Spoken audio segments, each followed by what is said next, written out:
across West Alabama, storms around Utah, and there was a severe storm that was showing up over and looks like right there in Lamar County, but it was in Monroe County, Mississippi. That warning has since expired, I believe. Lauren, are you bringing up the radar? There we go. You can see right there we're tracking that severe storm that's moving towards Greenwood there, Greenwood Springs. So if you're watching in Lamar County, still showing that severe thunderstorm warning, but you can see the first alert times moving towards Detroit around 6:44 and around the Bird area at 6:48. So if you're in Marion and Lamar County, some heavy rain. We got a strong storm over Mississippi. It's moving our way. So we do have some lightning producers out there at the moment. So that's one storm. As we go further south, and Tania, let's bring up the Birmingham radar site here, and let's go into Pickens County. I want to show you this storm right now that's showing up south of Aliceville. This storm has weakened quite a bit, but some of that rain is hanging on. Looks like that's going to be moving in here towards Tuscaloosa, but there's still some lightning. So we do have a storm here with some heavier rainfall. And again, that's moving towards Coker and back in towards Tuscaloosa. So giving you the first alert. Let's go back to that big picture, though. I wanted to show you. I mentioned all those strong to severe storms. I know we have a couple of warnings not far from home, but you can see back to the west here, and we'll just back this view out. You can see starting around Ohio, there's confirmed tornado warnings. Look at that. Severe thunderstorm tornado warnings from Ohio, Indiana, parts of Illinois. Back in, looks like some strong winds right there pushing through parts of Missouri. Northwest Arkansas, seeing a tornado warning there south of Oklahoma City. But what aerial coverage there. I mean, we are talking about quite a few severe thunderstorm warnings happening at this time. Now, this is that same system as it moves our way during the overnight hours, and as we go into the morning, it's going to be bringing us some of that heavier rainfall. It's going to weaken quite a bit. I want to walk you through the timing on that. And first off, just to let you know that in the morning, we are going to have some big time impacts for the Friday morning drive, because that's when this is going to be moving in for us. Make sure tomorrow morning you factor in plenty of drive time there for early in the day. Let's walk you through that forecast radar data. And again, looks like around 5, 6 o'clock in the morning, you can see those storms. Here it comes early in the day around 6 a.m. Fayette, parts of Pickens County, Coleman County could see a severe storm in the morning again as this moves south. I mean, this has been typically with a system like this, when it's got a past history of producing so many warnings, we're going to have to watch this as it moves in early in the day. We could see a severe storm, gusty wind, some heavy rain, and then you can see pushing in towards Tuscaloosa, Birmingham, and Gadsden by 8 o'clock. So a lot of wet weather out there, certainly impactful system early in the day. Lauren will be tracking it for you, and back we'll have more with the 7-day forecast coming up. Well, we first brought you this story yesterday as severe storms began moving through the Great Plains and Midwest. Today, places like Kansas, Missouri, and Illinois are cleaning up. Check out these videos and images from our sister stations KMOV and KCTV in Missouri. This is the aftermath after heavy rain, wind, and even golf ball size hail fell throughout the state. Some homes had damaged fences and siding. You can even see a tree on top of someone's home. One woman recalling what she did once she heard the storm were near. I went running. The children were here. They were resting. And one of the kids said that they heard a loud noise of some sort. And so they went immediately and woke up the other ones that were in the house, and they all went to the basement. I got a phone call that something had happened and there was a tree through the back part of our house. And I ran home right away, and this is what I saw. This same system, but much weaker, will be impacting our area tomorrow. And in Denver, Lauren, an intense snowstorm is causing widespread power outages and impacting travel. As of this morning, downtown Denver had up to 8 inches of snow with up to 12 more inches possible. So it's not even over yet, guys. And the city's southern and western suburbs are bracing for more than 18 inches. Travel is being strongly discouraged in the high country and will be impossible by Friday. Wow, that makes that rain we are seeing tomorrow look a little puny in comparison. Still a first alert for that wet weather tomorrow, but though the weather has been nice and sunny today across Alabama and Georgia, it was a very different story 16 years ago when a tornado hit downtown Atlanta. The twister touched down, as you can see right there. Watch this closely. See those lights beginning to sway? That was actually at the Georgia Dome during an SEC championship game. March Madness, I think, was going on as well. And so this was during the middle of an Alabama and Mississippi State basketball game that actually went into overtime at the Georgia Dome. A game that had fortunately gone into overtime because otherwise everyone would be outside. You can see those radar images there coming in from the northwest and pushing to the southeast down I-75. And eventually that supercell did allow some windows to be blown out of high rises, and at least 50 homes were hit in downtown surrounding neighborhoods. The F2 developed with max winds at 130 miles per hour, tearing through a 6-mile stretch of the city. You can see it there at the CNN Center. At least 30 people were injured and 1 person was killed. And in 30 seconds, we take a check-in on radar as well as talk about a very special topic near and dear to the First Alert Weather Team's heart that encourages more participation in STEM. We'll be right back.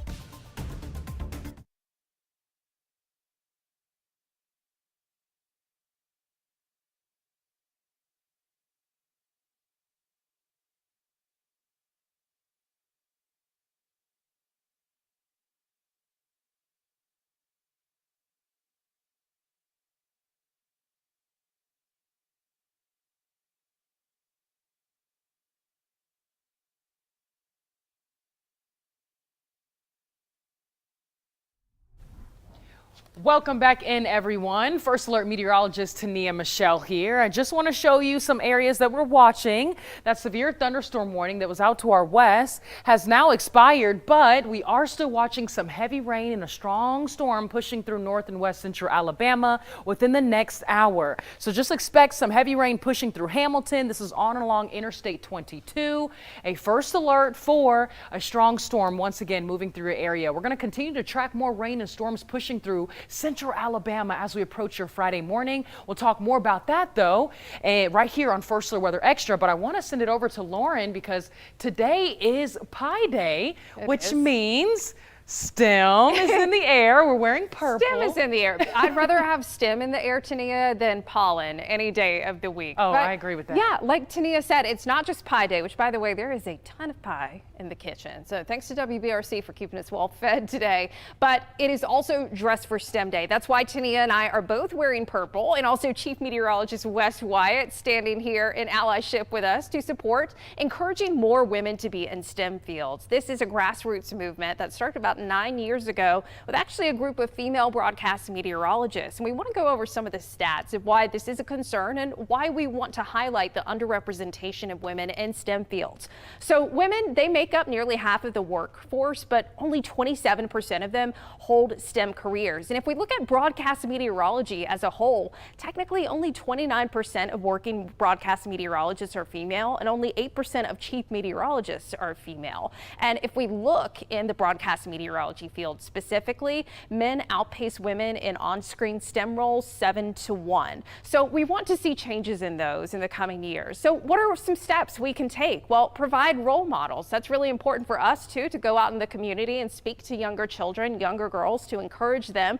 and do stuff hands-on experience. You've seen Tania Michelle has written a weather book to help kids with their severe weather anxiety, and you can generate excitement through those stories, talking about the weather, providing encouragement and encouraging a growth mindset. We've certainly seen some improvements since 1970 when it was only 8% of STEM workers being female. Now it's 27%. And I do want to highlight just some of the ladies here on the First Alert Weather Team wearing their purple today. Tania, our newest meteorologist, Shanti Rodriguez. Me too. You know, I saw the sunshine. I'm like, oh, we got to have a little photo shoot outside in the purple dress. So grateful for these ladies, and also our First Alert weather producer, Kimberlyn Beal. We wouldn't be here without her. I'll be showing her picture a little later in the show. I don't know if she's okay with that, but we're going to be doing that. And actually, we are going to continue to see as we go into the rest of the day. Going to be tracking a couple of isolated storms. But hey, the day's not over yet. If you still want to wear some purple, you can dress for STEM too. Send in those photos on the First Alert Weather app. We'll be right back.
Chief Meteorologist Wes Wyatt tracking thunderstorms back to the west right now. We have a storm that's moving in towards Marion County, so giving you the first alert. Lamar and Fayette County, that heavier rain there pushing in that direction right now. Still showing severe thunderstorm warning over in the Mississippi. That's set to expire at 7:15, but hopefully this will continue to weaken as it moves on to the east. But we're tracking a storm there. We also have some rain, actually a little storm here still showing up, moving now into Tuscaloosa County. Starting to see that rain lifting in towards the north and east direction. But it's been a warm day, a big warm up today. Some of the warmest weather I went back and checked since early November. Highs in the mid 80s out there. But certainly with this warmer weather, the spring fever is really starting to kick in. And I know we have a lot of spring breaks happening right now. Let's check in with Matt and Mickey for an update on the spring break forecast.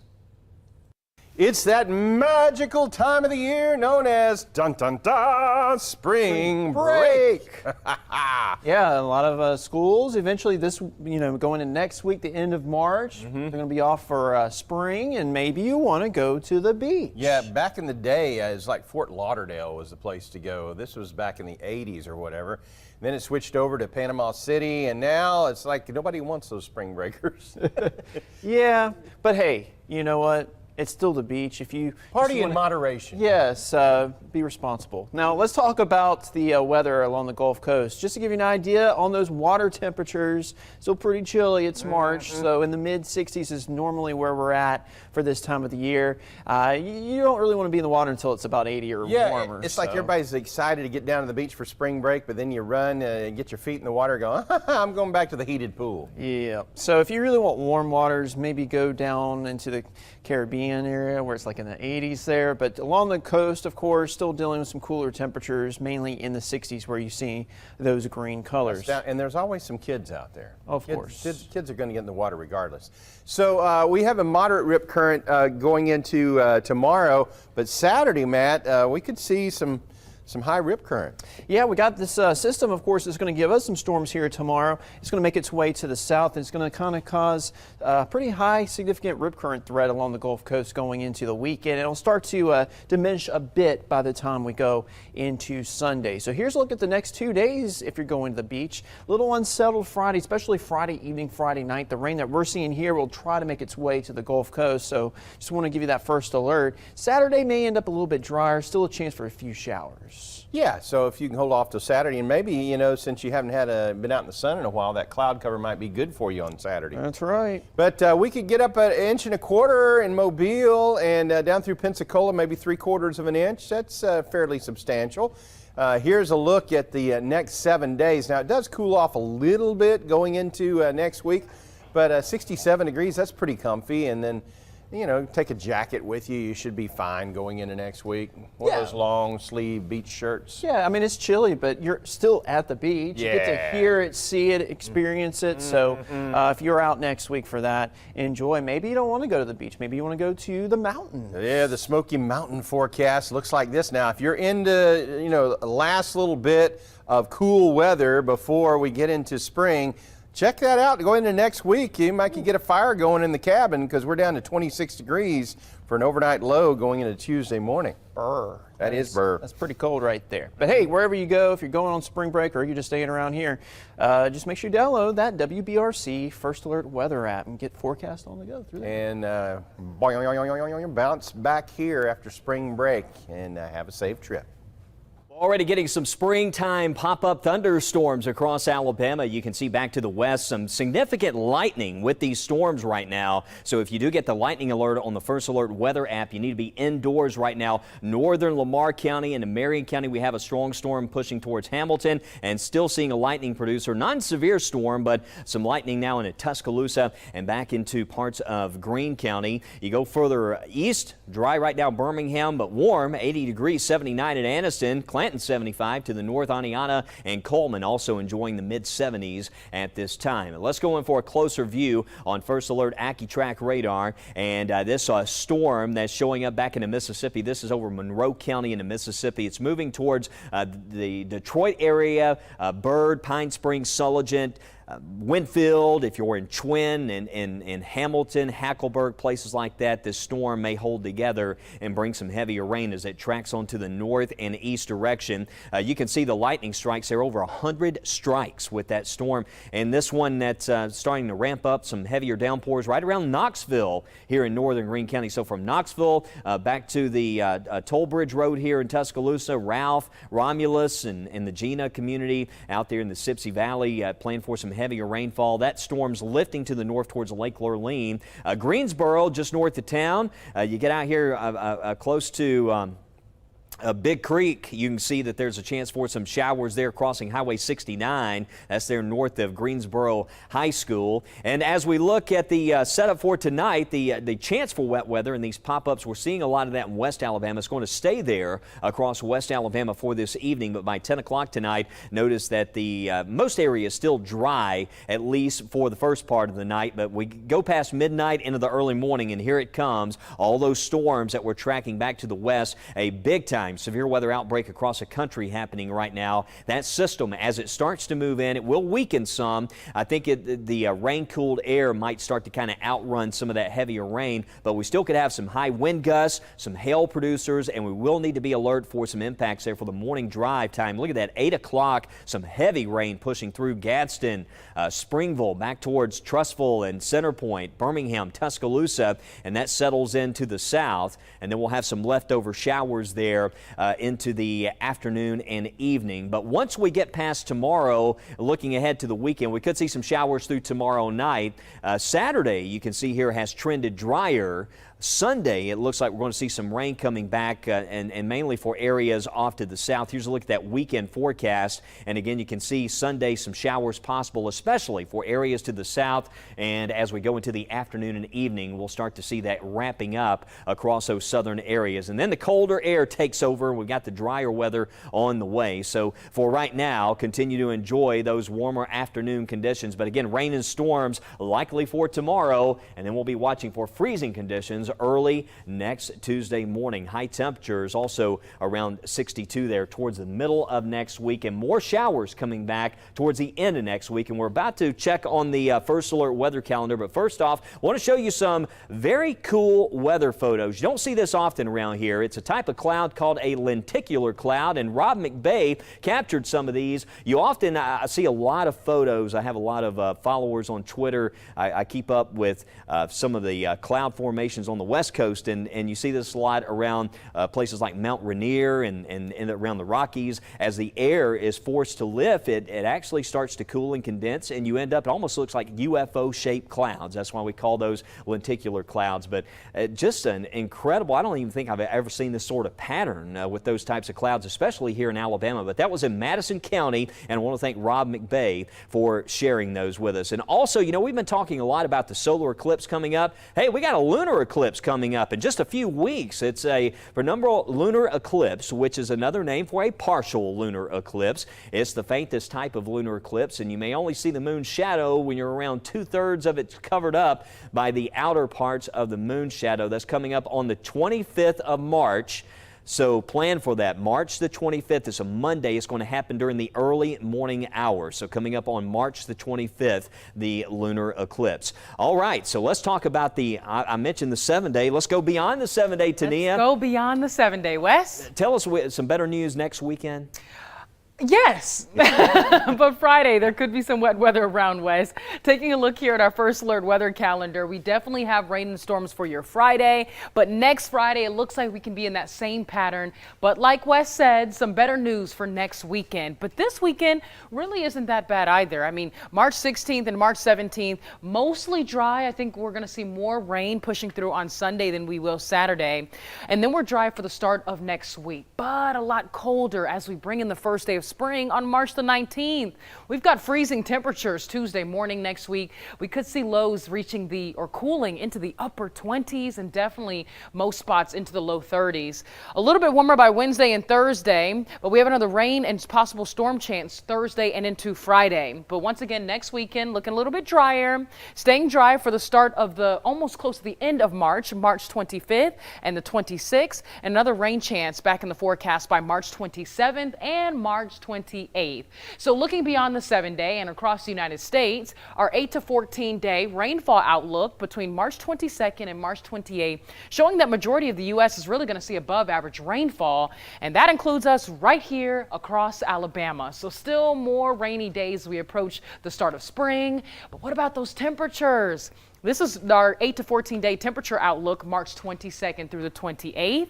And a look at the United States, it looks like we can see below average temperatures for the northern portions of the U.S., northeast above average, but for us here at home, near average. So we should see more seasonable conditions. Our average at this time of the year is around 67 for our high, and our average low is around 45. Hope that makes sense to you guys. We'll talk more, though, right here, First Alert Weather Extra, after the break.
All right, we're tracking some storms out there right now across West Alabama. You can see here on First Alert AccuTrack, storms right now pushing in towards Marion County. Severe thunderstorm warning over to Mississippi, but it looks like hopefully it'll weaken some as it moves to the northeast. But check the First Alert weather app because you'll probably get some lightning alerts. Absolutely. Yeah. Or updates. Go ahead. I was going to say already West Alabama will see that heavier rain across the entire area tomorrow morning. But Tania, we'll see you at 9.